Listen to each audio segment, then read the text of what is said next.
A man, Adeniyi Jose, has committed suicide after strangling his wife, Chidinma Gloria Ibeh, to death at the SDP area of Kwamba in Suleja local government of Niger State.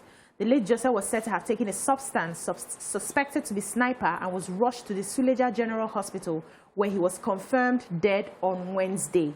Neighbors said the late Jose had over the years been doubting his wife's faithfulness to their marriage. This matter of killing a wife or a husband who you have suspected is unfaithful to you and then taking your own life has become somewhat rampant. I think a few weeks ago we had another person who did the same thing and then attempted to take her life. What do you make of this? Why are we beginning to see people who are not able to handle these issues in marriage, who are not able to pack up their bags and leave when this is happening? Why are we resorting to killing somebody and then thinking of taking your own life? Is it just about the marriage problem, or is there another problem that we likely need to be talking about? Put and work. I know just one coding. It means say you are thinking what I'm thinking. Please tell us. You know, so some people are not just whole inside. It's important that we understand whoever it is we are dealing with and how to manage them, because marriage for me is still about loving the other person. If you want to stay with somebody, you accept them the way they are and the way their mentality is. For some people, they are strong mentally, they can handle cheating. They can take it and say, okay, I'll walk out. And some people, it messes them up. They don't know how to think. So it's not a good thing to play around. You say that, religion tries to regulate it by calling it adultery, putting a punishment hard on it. That, our modern life has helped us to water down. Traditionally, we disgrace because there's always a victim. They will say an unfaithful woman kills her husband. Nobody talks about an unfaithful man. All of those things is because some people don't have the mental capacity to deal with that, issue. So it's important when you're in a marriage. It's either you're ready. If you're not ready to be faithful, committed to one person, no need to do the ceremony. Let the person understand you're dating him. You're open to open relationship. Don't bother to marry. Do you understand? Leave the thing open. Use your full chest. Carry your way of life. So the person doesn't expect so much of you. But some women, you go all the way to... I'm not judging this person because she's dead and we did not get our own side of the story. Wow. I'm just trying to make a case out there for the mental capacity of one person, because what we see here is that one person was able to destroy 3 lives. Himself, his own, her own, and the young, poor son. There's a child who did not plan any of their own. So people should have a complex thought process of every decision they're making in life. How does it affect you? How does it affect your dependents? How does it affect people who are around you before you go ahead and do it? The truth is, this is about mental health, and this is also about conflict resolution. Yeah. Some people have always have never really known how to deal, have never learned how to deal with conflict. When something is really tough, what are the steps to take to protect yourself first, and make sure that you don't make a mistake that you cannot come back from.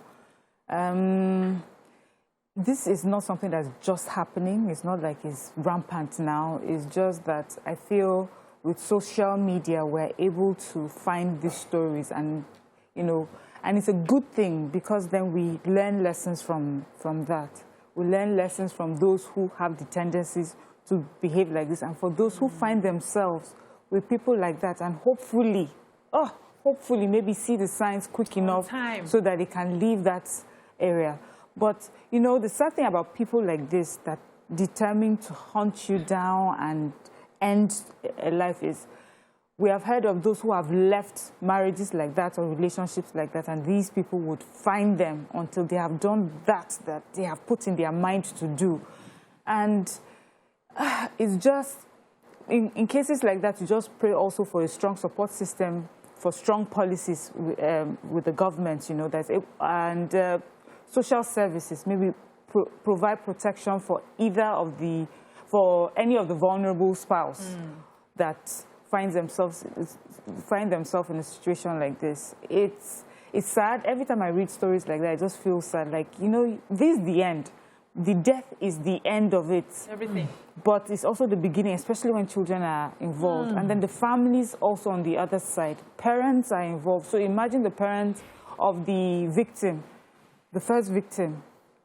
How are they supposed to relate with the family of the man that killed their wife or the woman that killed their husband? When they're going to relate, they realize that the man has died. Yes, and then you're looking at a grandchild that you say the father has just done this or the mother has just done this to her child. You know, it doesn't work out well. However you look at it, it just does not work out well. And so I hope that people, when they find themselves in tough situations like that, that they will remind themselves that, you know, I can take myself out of this situation and just save it. We need to start paying attention to how we raise our children. Some people don't know how to receive love. What they define as love is abusive and toxic. I had a friend in the university who the boyfriend will beat basbos. She will faint. She will be in coma for like 3 days. She dated this guy for 7 years. And her excuse is that he loves me. He loves me. If he sees me talking to a man, he will show that he's the man, that she can't date anybody who doesn't beat her to show that he's territorial. For me, it was ringing in my head like, this girl has no clue, because I came from that sort of home and I told myself this is not the kind of love that I want. How do we begin to help people around us to understand what real love should be? You see that thing of the girl that talked in university, I remember in class, a lecturer was just talking about something random, and beating came up as a conversation. And this adult girl stood up and said, yes, it's okay for a man to beat. And it was shocking to a lot of us. We were like, whoa. But for her, and also, obviously, where she comes from, is fine. And she tried to justify it. She says, it shows that a man cares for you. He's supposed to be there to guide you and to protect you. But my father that you are. Yes, she's a full adult in the university. No, she's not grow finish. She's not grow finish. I mean, yes, there has to be, but that is how they've been raised. So we need to speak differently. Young girls, young men too, you must know what these red flags are. Yeah. Don't be with someone that's constantly prodding and poking you. Yes. And pushes you, you know, and you're very angry. When you find yourself in a situation where someone is constantly doing that, take yourself out. Immediately. And it's okay to just say bye. You know what? For my mental health, for my own good and my sanity, it's okay to walk away.